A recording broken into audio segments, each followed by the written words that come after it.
Info টেলিভিশনের সকলকে স্বাগত জানিয়ে খবর পড়ছি আমি নাসিরউদ্দিন শিকদার। মাদারীপুরের শিবচরে জমি সংক্রান্ত বিরোধের জেরে দুই ভাইকে পিটিয়ে আহত করার অভিযোগ পাওয়া যায়।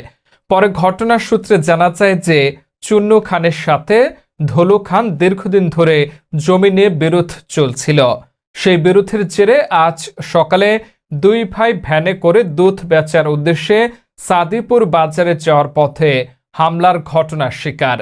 এই সময় উৎপেতে থাকা ধলু খান, নুরুল ইসলাম মৃধা, মিঠু খান, সম্রাট মৃধা, রেজা মৃধা সহ অজ্ঞাত ৯-১০ জন মিলে পূর্ব সেমাইল স্ট্যান্ডে এসে চুন্নু খান ও ঠান্ডু খানের উপর কোদালের আছাড়ি, পাইপ কাটা, রড ও লাঠি সোঁটা নিয়ে পিটিয়ে গুরুতর আহত করে। পরে আহত অবস্থায় তাদেরকে উদ্ধার করে শিবচর উপজেলা ১০০ শয্যা বিশিষ্ট স্বাস্থ্য কমপ্লেক্সে ভর্তি করা হয়েছে। খবর পেয়ে পুলিশ ও সেনাবাহিনী ঘটনাস্থল পরিদর্শন করে।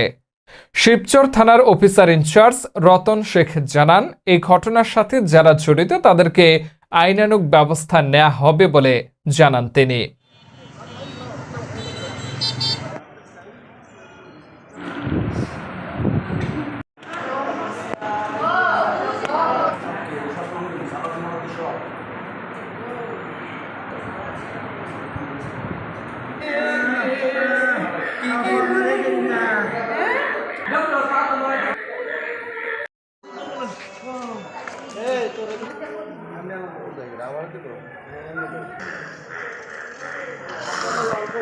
এবারে যদি না হয়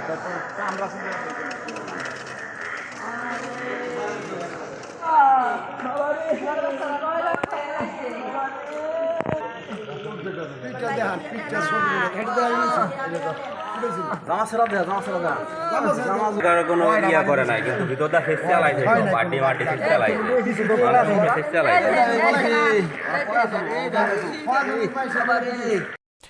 এতক্ষণ ইনফো টেলিভিশনের সাথে থাকার জন্য ধন্যবাদ। নতুন নতুন সংবাদ দেখার জন্য আমাদের সাথেই থাকুন।